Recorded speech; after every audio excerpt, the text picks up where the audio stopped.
Welcome to Conversing over Drinks, where every drink sparks a real conversation. I am your host, Cedric Turner, and today we have a special guest, Miss Christy Holt, self-proclaimed Happiness Hussy, because of her mission to spread happiness as far and wide as possible.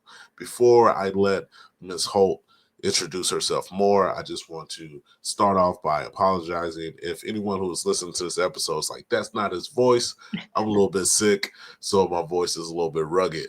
But we're still going to do this podcast. We're going to have a little fun with it. So, Miss Holt, if you would like to introduce yourself further, please do. Thank you so much for that warm welcome, Cedric. As you mentioned, I'm Christy. I go by the Happiness Hussy. I am also an author, a podcaster, a speaker, and I help people to love themselves back to life. I help people to become and to be the person that they want to spend the rest of their life with.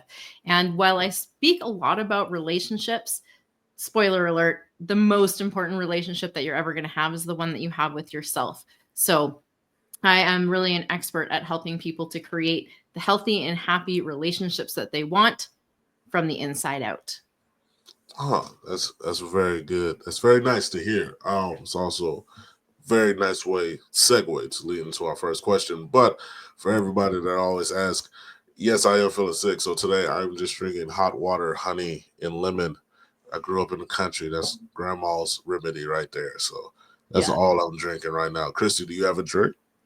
I have water. So There's nothing bad with that. we're Most of we're my a dry episodes, bunch, but we're yeah, hydrated. So it's like most of my episodes we have water. I have water or coffee. Depends on who the guest is. Depends on what time it is in Japan. yeah. Sometimes I'll have a glass of red wine, but not a lot. So let's jump into the first question. Awesome. Looking up your stuff, looking at your website, just kind of digging into your background a little more. I saw a phrase that you said, and I wanted to know what you meant by it. So, what do you mean when you say that you are love? Well, the way that I see it is that we are all love. We are all one of the same universal energy. And to me, that energy is one of love. I think it is our intended state of being Hmm. to be happy, to feel good, to feel love, to feel peace and freedom. And the more we lean into that which is within us, the more we will see the experiences around us affected by that. And I came to that conclusion after going through, sort of an exercise of like, well, who am I? Yeah. Not that long ago, I was in a marriage where I lovingly say I used to suffer from just a momitis, which was really to say I didn't know who I was. I was a wife, Yeah. I was a mother, I was a homemaker, I was, some of these things. I used to be an accountant, this list of labels. But at the end of the day, if I stripped away what all of those labels I had taken on were, what I was left with was this felt and known sense that in my essence, I am love. And I'm here to spread that love, for me, for you, for the world. It's a mission that I'm on to help the world become happier. And Yeah. yeah, we do that from the inside and it just overflows. So that's a big part of my mission, just to help people to tap into the love that they are too. Hmm. That's that's a good explanation. And just reminds me of something I was talking about yesterday with a coworker. Because we were talking about how the world has gotten a little bit darker. It's not as dark as the media wants you to believe, but it's gotten a little bit darker. And it's a thing with being happy. And I told him the only time I ever seem to be happy is when I'm teaching my kids. Like when I'm in class with the students, like I love them to death and I stay in a happiness. They do things that frustrate me, but I always tell other teachers, especially young teachers, I always tell them they're kids. They're going to do that. That's what kids do. Like you can't get mad about every little thing that they do. Like they're kids. And so But finding that happiness outside of teaching has been a very big struggle for me in these last 10 years, Mm. especially in this last 3 years. Because for other listeners that have heard my podcast, I've had my downfalls. I've had my three top people that I felt loved me without a shadow of a doubt, showed me love no matter what. If I needed help, they would help. If I called them, they would pick up the phone. And God decided to take all three of them in a 3 year time. And I'm just, since then, I've been like, what the fuck do I do now? Like, I'm Yeah. just kind of here alone. And I don't know how to get out of that. I haven't been able to get out of that. And I've tried a lot of stuff, including this podcast. That's why I brought it back, because it just helps me kind of vent. Uh, but I feel like I'm in a sense of where we could lead into the second question of how do you help your clients find clarity? Because I feel like most of your clients are kind of feeling how I feel sometimes. And so, how do you help them find clarity? Yeah. First, I send you so much love. It is not easy to endure loss of the ones we love, that we feel their absence so strongly that it really can take the wind out of our sails. So, just to say, I see you. That's not Yeah, easy to go through. What I got to back this up a bit and just explain a little bit more about happiness as our intended state, because my answer to what you're asking would be a process of unlearning. And here's why. Because I believe happiness, peace, love, joy, you can use whatever word feels really good in your yeah, being, whatever lights you the fuck up, use that word. So I use happiness.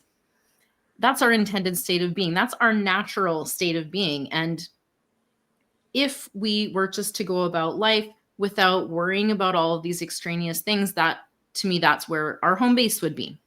hmm, And then we go out into the world and we see all kinds of things around us happening, right? It creates all kinds of pain and suffering. And the truth is, it's not necessarily the things out there. Some of them are absolutely hardship inducing. I'm not discounting that.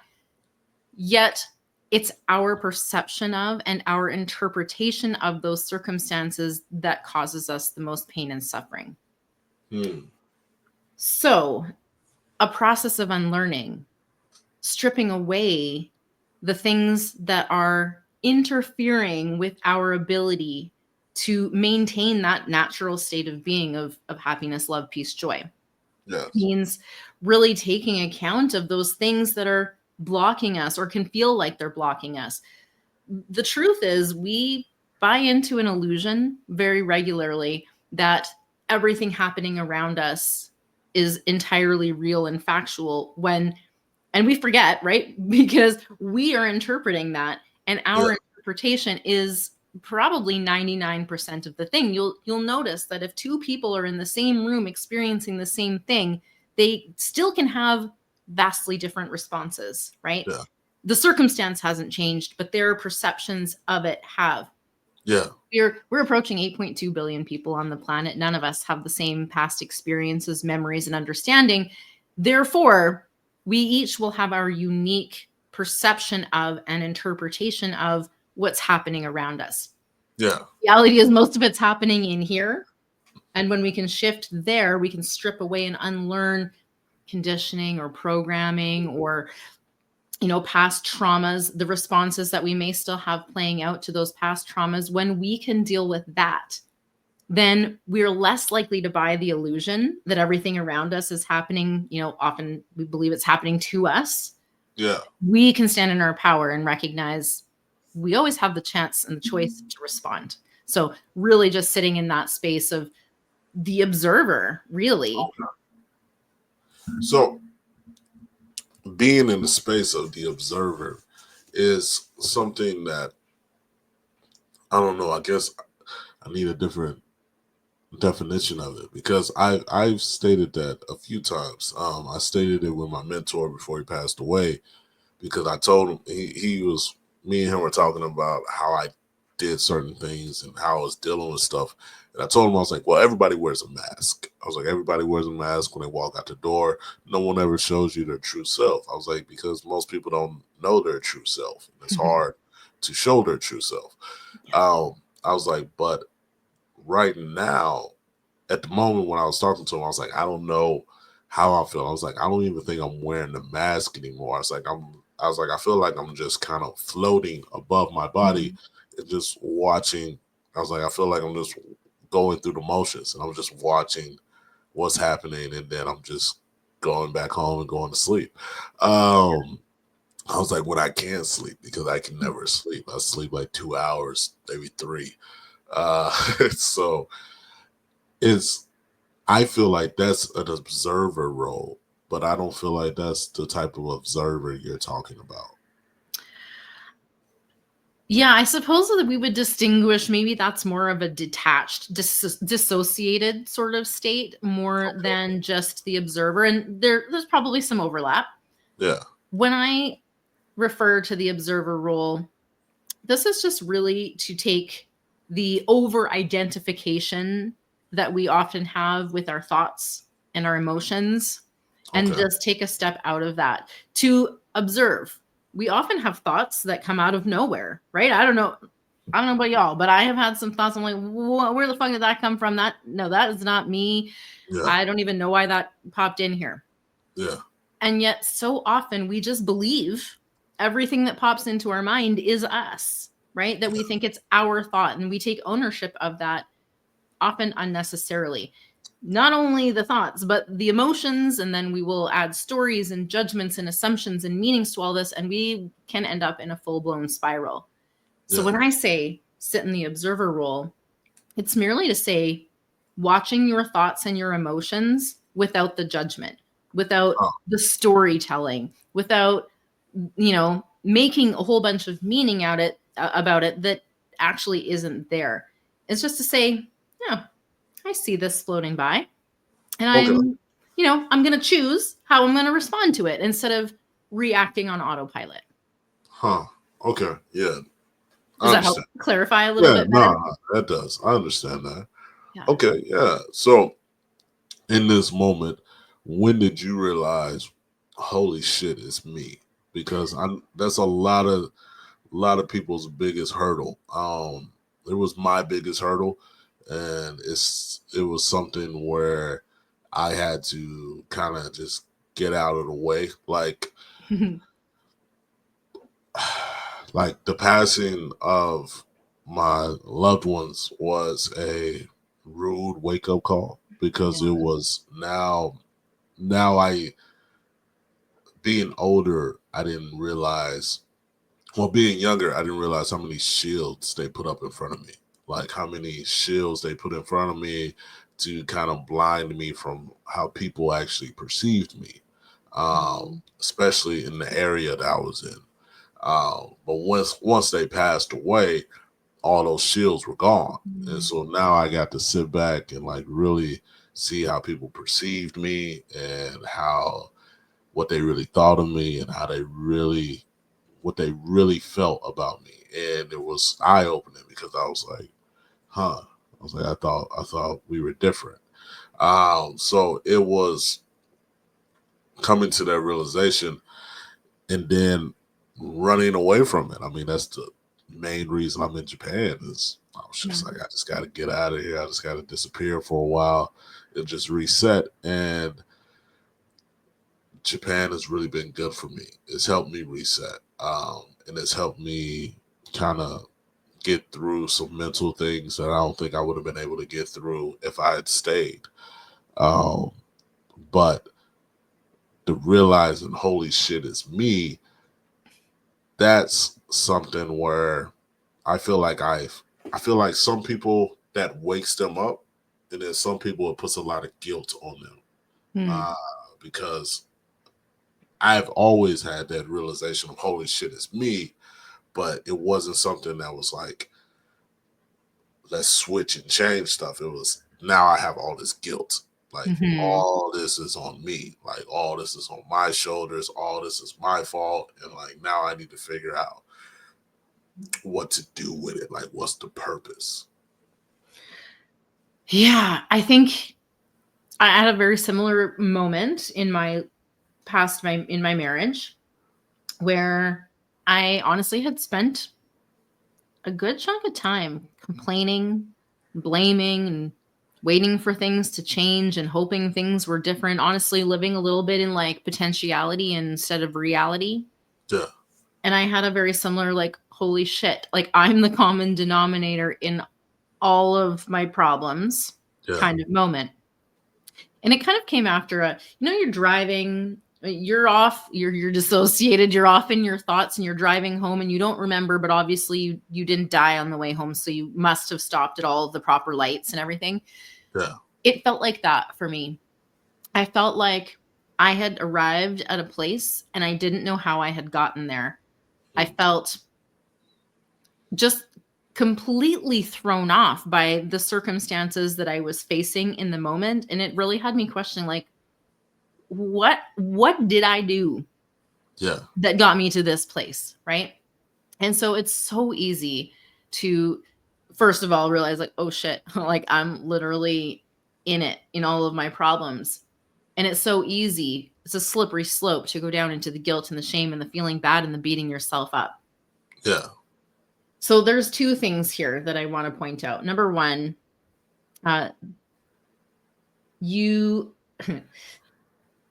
you're the common denominator in the problem, but you're also the common denominator in all the potential solutions. So that number one.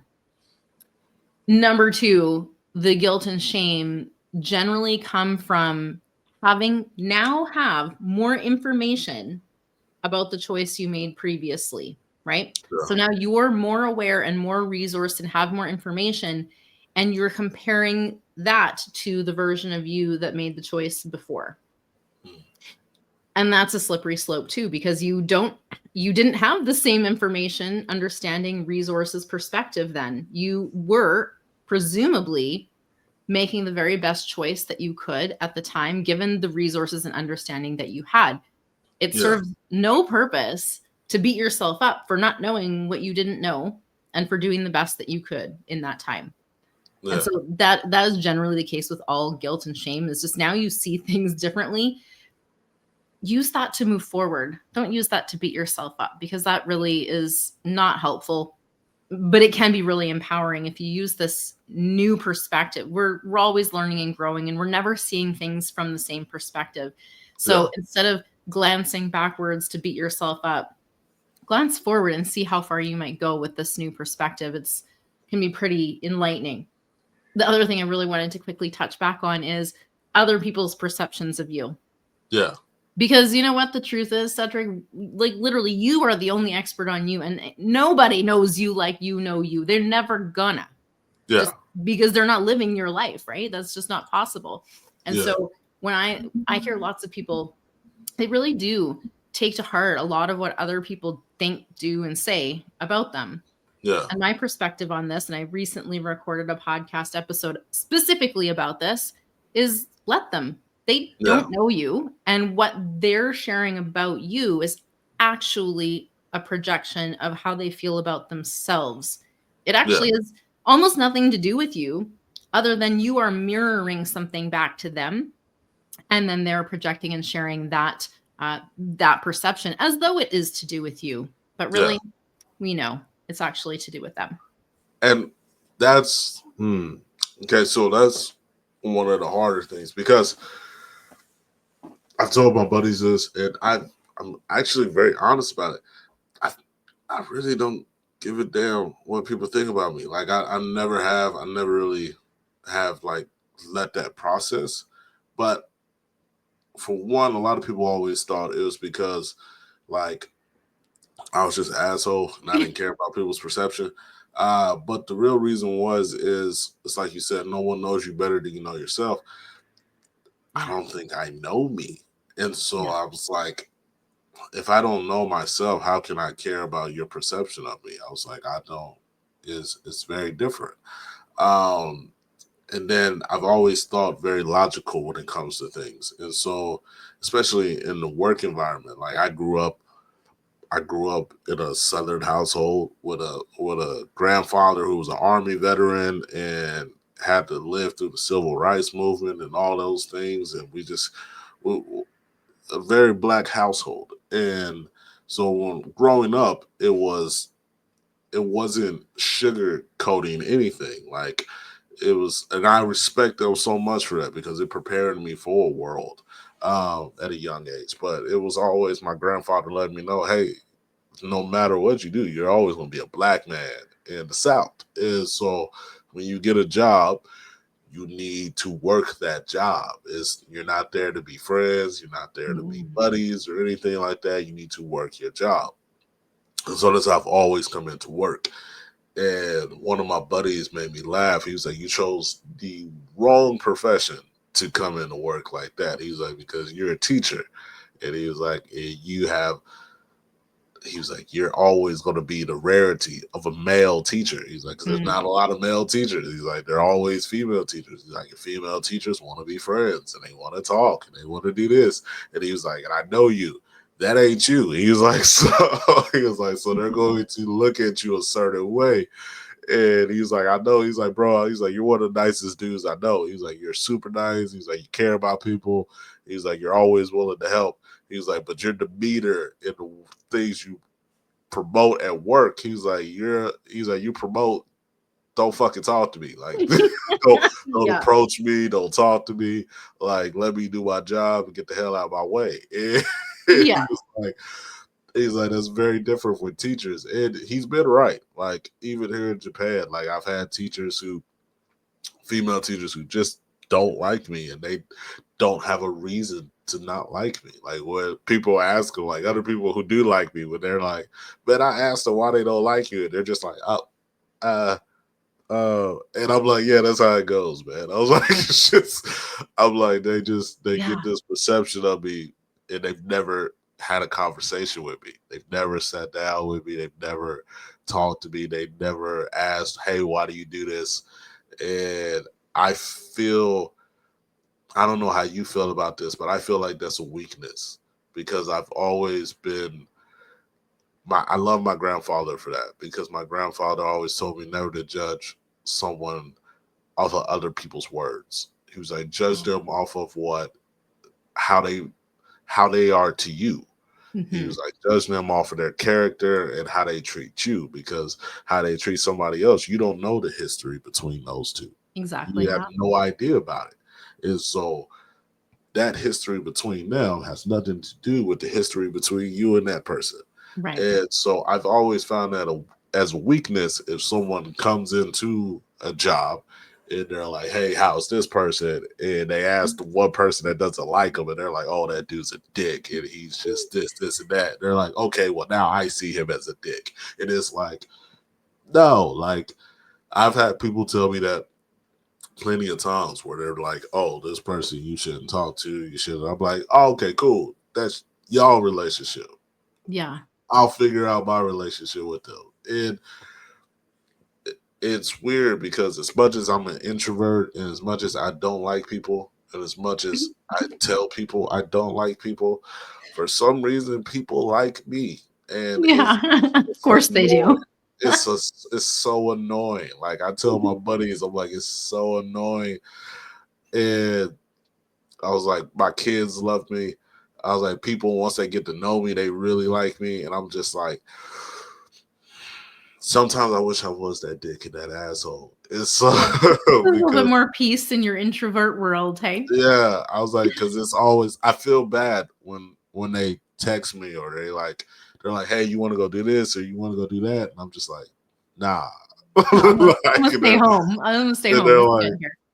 they're like, okay, I thought we was cool," and I'm just like, "All Yeah. right, man, I'll come for a little bit," but like the core of me is like, "Nah, I don't want to do that." You're Like, like, we are cool, but I just prefer my house. yeah, Yeah. and it is just it's weird. It's very weird because I try to be nice, I guess. I was like, but I was like, I don't. I'll say the past is hard to get over. It is hard to break out of those norms. It sure And can be. my background keeps me very guarded. And my background has always been, I don't really talk to people, I read them. And I've Mm, always been very good at reading people. And I've always trusted my judgment on that. And if I don't get it's, I would tell my little brothers this. I'm like, hey, if I don't get a good vibe off of somebody, I don't care how nice they are, how kind they are, whatever. I was like, if I don't get a good vibe off of you, I ain't gonna mess with you. And they're like, well, you don't know. I was like, nah, bro. Like, them vibes don't lie. Like, if I don't get a good vibe off of you, I'm not yeah. going to mess with you. Yeah. It's so important to have that energetic sense, right? And to trust that when you do get some sort of, gut feeling about someone that you're connecting with. I actually shared about this in my book about how important our intuition is when it comes to relationships, because it is very quiet sometimes, our intuition, and a lot of us have not been taught to trust it. We've been taught to distrust it and to rely more on logic and reasoning. Yeah, And so often our intuition is, in conflict maybe with the logic or the reasoning. And so we may discount the intuition when the logic and reasoning may well have been the faulty thing. yeah, And when it comes to, like, knowing yourself, I think this is the human journey to remember who the fuck you are, to come back to who you are, and yeah, that love that is your key energy and your key essence, but also the wholeness of you. yeah, Because we spend a lot of our lives hiding away, right? Wearing masks, covering up, denying that we are any of these things. And a lot of it is a trauma response, yeah, right? We've been too much or too little or not good enough or too much of it's often even like too much and not enough at the same time. Like, how are you ever going to win when the goal is perfection, and perfection is mere illusion? yeah, And so if we can really get to know ourselves, then a lot of this illusion falls away. We start to know that's not real. That's just a story. That's just an illusion. That's just a projection of, some maybe insecurity or some past memory or some experience. The more we get to know ourselves, the more we start to see, where do I end? Where do other people begin? And this is really, really helpful, especially for people that would identify themselves as empathic, to not take on emotions that aren't yours to take on, to not make yourself responsible for someone else's mood, right? Or someone else's emotional state, because that's not your responsibility, and it's not something that you can manage.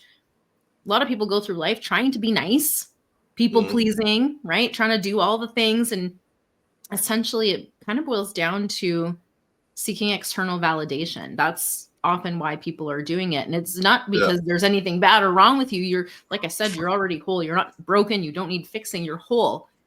And those past traumas where we didn't quite measure up have created trauma response. And yeah, so, in order to fill that, to feel like we're worthy, to feel like we're valued, to feel like what we do matters, we will do whatever it takes. And often that means showing up and doing things we might not really want to do, or wearing a mask so that the other person likes us, right? yeah, And this is so human. So I've done all of these things. This is why I can share so much about them, is I've lived it. Man, I got the t-shirt. Okay. I have done all of these things. And what I really discovered was that wasn't authentically me. If I'm trying to be someone that I'm not really, or even if I just don't know who I am and I'm floundering around trying to figure it out, it's not that you're being disingenuous or inauthentic. It's just that there's probably another layer of authentic you that's below the surface. And the more you spend time in self-discovery and compassionate inquiry, getting to know, like, who am I? Like, strip away the beliefs. Yeah. Strip away the labels, get rid of the stories, just set your memories and past experiences aside for a moment. Who am I? Right? Yeah. What do I want? What am I here to create? What am I here to experience as a human? I personally believe that we are the divine, the all that is, the source, God, whatever you want to call it, having an individuated human experience. We're not apart from God. God's not like out there. Yeah. God's in here. And so part of this journey back to ourselves is in fact a spiritual journey in many ways. And at the same time, this is all scientific too. So it is this getting in contact with who you truly are, which is magic, which is love, which is peace, joy, happiness, all of these things. And you are a creator. So ultimately, you get to decide what kind of life are you going to create for yourself. And you get to choose in every now moment what that's going to look like now. Yeah. Yeah. That's great. That's great. So my final question is going to be more of, it's very easy to say find your happiness and find your love, but how? Like how? Like, because there's a lot of things that circumvent you finding that. There's, as much as you say get rid of the past, get rid of the trauma, that's very hard to let go, Yeah, it because is. your past and your trauma have built you into who you are now. Yeah. And they keep So you safe, right? yeah, That is the whole purpose behind it. That's a thing that keeps you alive. It's yeah. necessary. So how? So my question is just simply how? Well, Cedric, my answer would be that you won't find it. It's not something to be found because it is actually already there. And the more time we spend looking for it, the further we get from it, because we end up looking just in all of the wrong places. We look to other people, we look to material possessions, we look to money, we look to experiences, all of this looking outside of ourselves in an attempt to find what we believe is missing. Hmm. Instead, I look at it as creating your happiness, but it's not something that you have to pull from thin air. It's just returning to who you are. It's operating from a state of love, peace, joy, and alignment for you, whatever that looks like for you. I don't proclaim to have all of the answers or the truth or anything like that, but you do. And like ultimately, my gift when I work with people is to help you to see your truths, to reconnect with yourself. And like I said in the beginning, to love yourself back to life, right? Hmm. And so it's really just a matter of shifting perspective. Instead of looking to find something, we are going to look within and discover what has always already existed within us. Hmm. So, yeah, it's taking it from the external Yeah. and really turning it back inwards that allows you to find this base state of being. And it is an unlearning, right? Because Yeah. often it's those other pains, those traumas, those experiences can actually act as blinders and prevent us from staying in touch with our true state of being, our intended state of being. Yeah.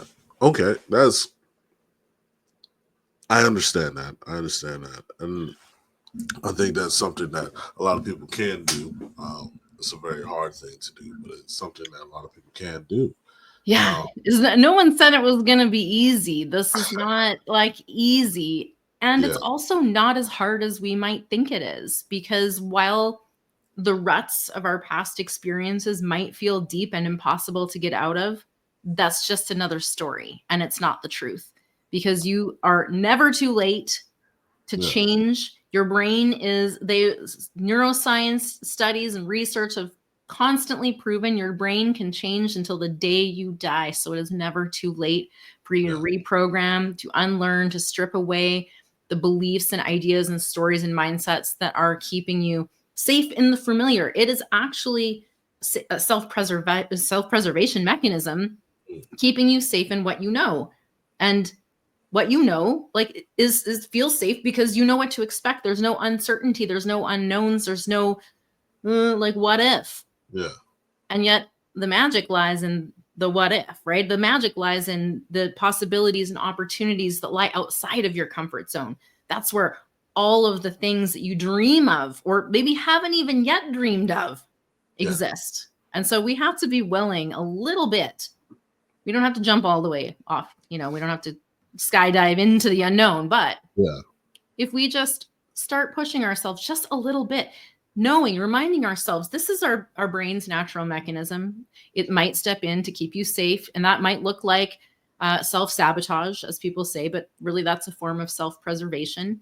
It might look like the inner critic, right? It can come up in a number of ways, but remembering that we're the observer of those voices. We're the, never-ending awareness of those thoughts and emotions. We're not the thoughts and emotions. And there's a lot of moving parts to this, which is why it's not quote unquote easy, but it's also not that difficult. It's simpler than it kind of feels like when you're stuck in it, right? Because when you're stuck in it, it's hard to see. Oh yeah. Oh yeah. Well, that has been great. That's been a great episode. So, Ms. Holt, before we leave, I would like you to tell my audience where they can get your book and how they can get it, and title of the book, what the book's about, everything about it. Awesome. Yeah, my latest book is called Love Unstuck. It is your guide for creating healthy, loving relationships. Spoiler alert, it is going to focus on the relationship with yourself. That is the foundation. And then we'll equip you with the skills and tools that you need in order to use that foundation to create healthy relationships with other people. This is a story from my life. It is a message that I pulled from my mess, my personal mess. And, oftentimes people ask like, oh, you could go back in time and change things. What would you change? And I say nothing, because every single thing that I have experienced has led me to this moment. And this moment is pretty fucking great. And sometimes they're not, right? I'm human too. I went through a bit of a personal, emotional breakdown last weekend. Okay. So I'm not proclaiming to have this shit all figured out. And that's not what any of this is about. It's not about making your mind clear and your emotions never cause you problems. It's about being resourced so that you can navigate life's challenge with ease and grace and compassion, so that you can stay closer to this intended state of being instead of getting wrapped into the suffering and the pain that is so easily gripping. So the book is your pathway to turn your mess into your message. It is a way for you to rediscover yourself and to use your authentic being to create relationships that make you truly fucking happy. That is the long and the short of it. You can find all of the details about the book at loveunstuck.com. And if you've liked some of the conversation we've had today too, I would love to invite your listeners to listen to my podcast. It's called Create Your Happy. Season 3 was all about relationships.